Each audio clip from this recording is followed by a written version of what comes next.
Hare Krishna. So Krishna has spoken in first two shlokas of 7th chapter. First he emphasized on, O Arjuna, hear me. Tat Shrunu. This is the word that is used in shloka number 1. And then what to hear? That he has spoken in shloka number 2. The importance of the knowledge that he is going to give. There he says, once you get this knowledge, this is complete, this is full in itself. Now in shloka number 3 that we're going to see in this video, Krishna is talking about who is qualified to get this knowledge. So let's see now, shloka number 3. Manushyanam sahasresho kaschid yatati siddhaye yatatam api siddhanam kaschan mam veti tatvatah. It's a very simple verse where Krishna is saying, Manushyanam sahasresho. There are sahasra manushya. There are thousands and thousands of human beings. So out of thousands among humans or among men, here it's given, Kaschid yatati siddhaye. So here, yatati is basically endeavoring. Siddhaye is for perfection. So out of the thousands of men those are available, out of that only few will endeavor to achieve perfection. And then he says, Yatatam api siddhanam, and the ones who have attained perfection, out of these few who are endeavoring for perfection, out of that only few will attain perfection. And then Krishna says, Kaschin mam veti tatvatah. And in that who has attained perfection, Krishna is saying that hardly one knows me in truth. So here Krishna is actually revealing that who is actually very much qualified to know about me. Here it's very nicely given that if we consider the entire population that is there, let's consider all the living entities. So there are so many living entities. If we include the insects and reptiles and aquatics and the quadrupeds, bipeds, whatever we have around, if we include all of them, there are infinite number of living entities. We cannot count also. And out of that, the most fortunate ones are the ones who have some intelligence, that is human beings. And even in human beings, we have two categories, civilized, uncivilized.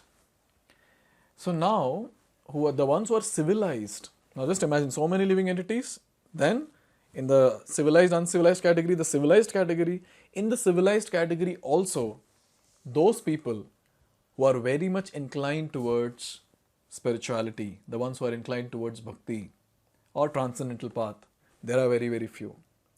And in that also, when people start practicing the transcendental process, what happens? Some people will fall out. They'll not be able to get the determination to continue. But there will be few people out of that who will actually continue with full determination. They'll not get deterred, with whatever circumstance around it is. They will not be affected by anything critical that is happening in their life. Such people, they are the ones who actually go ahead and they keep practicing with full determination. They march towards the ultimate goal and they attain perfection. But then, when it comes to jnanis, when it comes to Ashtanga yogis, we understood what is perfection for them. For jnanis, perfection is attaining that effulgence, the light, the Brahman. And for Ashtanga yogis, attaining perfection is what? Attaining the Paramatma, realizing the Paramatma within the heart. But then Krishna is saying, Brahman, Paramatma and all is okay. But then hardly one knows me in truth as Bhagavan. That's what is spoken here in this particular verse. So the first 6 chapters we have seen Jnana Yoga, we have seen Ashtanga Yoga. We have understood in great detail about the Brahman, Paramatma, Bhagavan aspect. Now let's move ahead and try to understand in deeper aspects of this particular verse. Mankind is simply engaged in animal propensities, namely eating, sleeping, defending and mating, and hardly anyone is interested in transcendental knowledge. So if we consider the mass of people, they're just interested in animalistic propensities. Eating, people just keep searching for eating, what should I eat, which restaurant should I go, what should I do. They plan the entire week, especially weekends. Eating, sleeping, same thing again. People just look forward for that, they plan for it. Mating, sexual intercourse, animals are doing, and humans are also very much eager for that. And finally, defending oneself, defending oneself when he is in fear in the critical situations. Animals are also doing, humans are also doing. So what is the difference between the two? So human beings who are not aspiring for perfection, they are animals. They just don't have horns and tail, that's it, but then there are animals. So they are that crowd. And the maximum population belongs to this particular category called animalistic category. So very, very few people actually move ahead. And even in that, some people will get into Jnana Yoga, some people will get into Ashtanga Yoga. But then to know Krishna, we have to get into something else. You all know that, but still.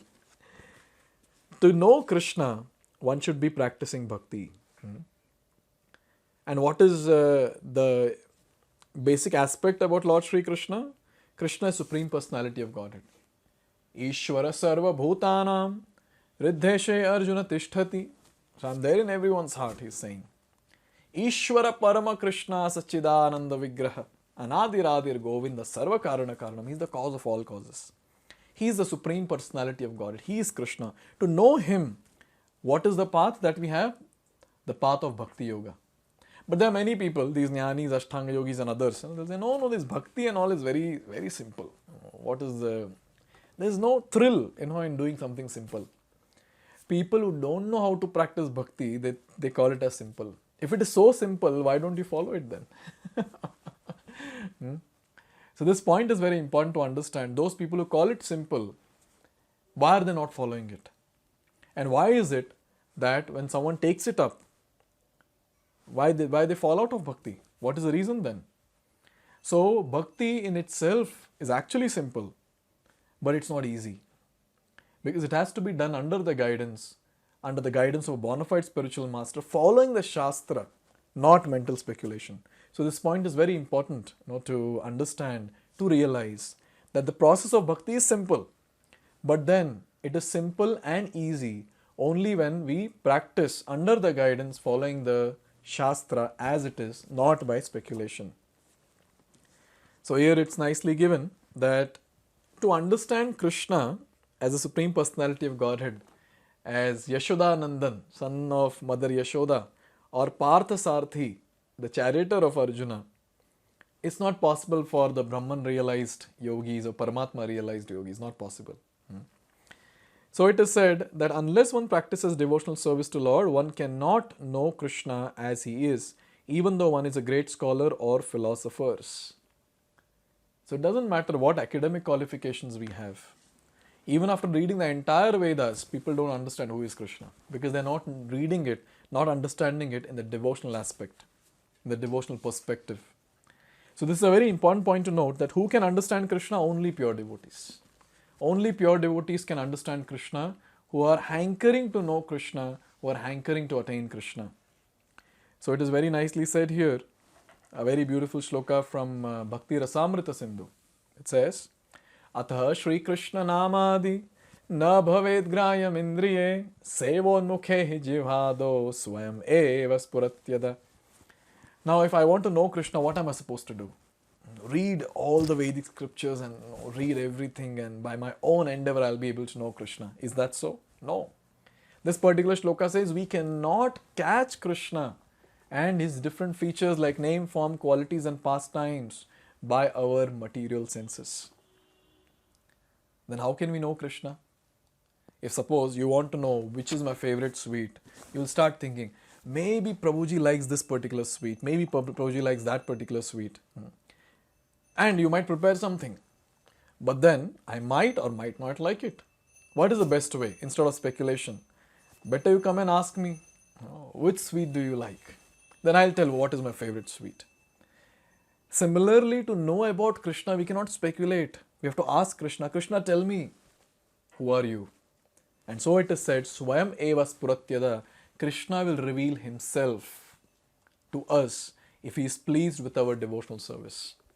So every day when we are chanting, when we are reading Bhagavad Gita, when we are doing various devotional service, our mood is, I want to please Krishna. Because if Krishna is pleased with my endeavor, He will reveal Himself to me. He will reveal Himself to me in my heart. And that's how I'll be able to know Krishna. And that's how very, very few people get the chance to know Krishna, because The ones who are there on the right path, they'll be able to know Krishna. But then, unfortunately, people don't know which is the right path. But we are fortunate, we know Bhagavad Gita gives everything. And what is the right path? Pure devotional service is the right path. And we have to just be on that and make sure that we aim at the goal and then keep praying to Krishna, and yes, it will happen.